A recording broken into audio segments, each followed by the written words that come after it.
और सीधे चलेंगे जहां नगरीय प्रशासन मंत्री कैबिनेट बैठक में हुए महत्वपूर्ण निर्णयों की जानकारी दे रहे हैं। 5,218 करोड़ का योगदान है, जबकि स्पेशल इकोनॉमिक जोन में और सूचना प्रौद्योगिकी में 4,038 करोड़ का योगदान है। इस क्षेत्र में हम पिछले वर्ष तक राष्ट्रीय स्तर पर 15वें स्थान पर थे, अब हम 11वें स्थान पर पहुंच गए और हम अगली बार और कोशिश करेंगे कि मध्य प्रदेश का निर्यात और बढ़े।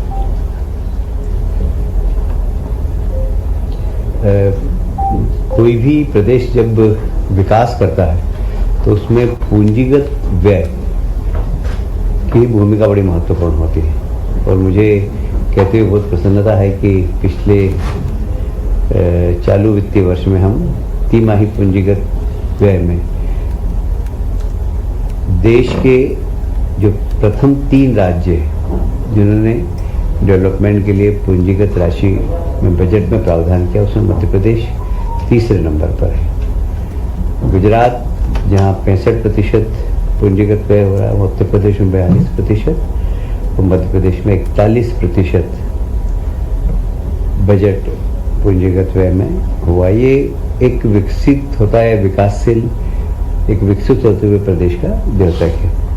और इसलिए मैं मुख्यमंत्री जी को इस बात के लिए बधाई देता हूँ। कल माननीय मुख्यमंत्री जी ने प्रधानमंत्री जी से भेंट की है और भोपाल की मेट्रो और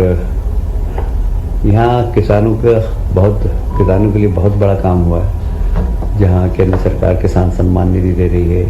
वहीं हमने इरिगेशन का रकबा काफ़ी बढ़ाया है और विशेषकर नदी जोड़ो अभियान के बाद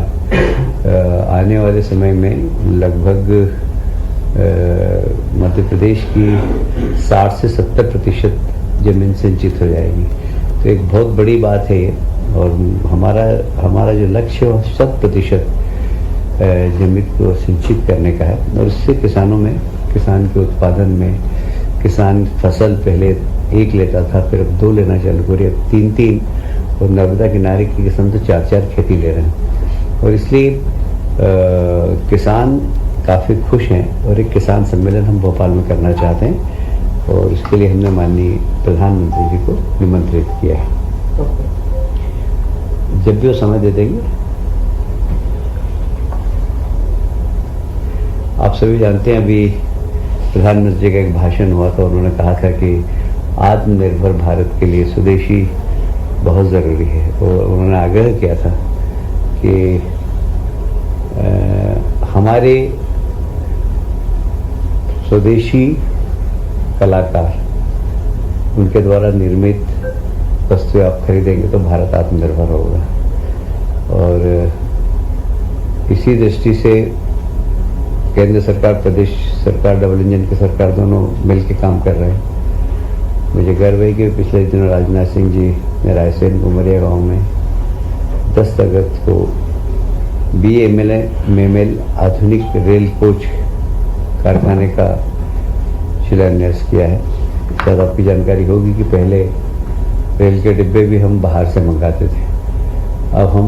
स्वयं मैन्युफैक्चरिंग करेंगे और हमारे देश की रेल में कोशिश ये होगी कि हर चीज़ स्वदेशी हो और इस दिशा में पिछले 11 वर्षों में काफ़ी तेज़ी से काम हुआ है। इसी तरह धार में PM मित्रा पार्क, आप सभी जानते हैं टेक्सटाइल का एक बहुत बड़ा पार्क बन रहा है और मध्य प्रदेश नहीं पूरा देश टेक्सटाइल के मामले में पूरी दुनिया में पहचान होती थी। कभी धीरे धीरे हमने अपनी पहचान खोई पर हम पुनः पहचान बना रहे हैं। माननीय प्रधानमंत्री जी का बहुत रुचि है इसमें और इसलिए PM मित्रा पार्क यहाँ पर धार जिले के अंदर एक बड़ा बन रहा है। उसके उद्घाटन के लिए भी माननीय प्रधानमंत्री जी आने वाले हैं और अभी आप जानते हैं कि हमने अलग अलग जिलों की विशेषता के अनुसार अलग अलग जिलों में कॉन्क्लेव किए। कटनी जो कि माइंस के लिए पहचाना जाता है, वहाँ पर भी हमारा 23 अगस्त को माइनिंग कॉन्क्लेव है और इसमें देश भर के माइनिंग क्षेत्र में काम करने वाले लोग आएंगे। इस कॉन्क्लेव में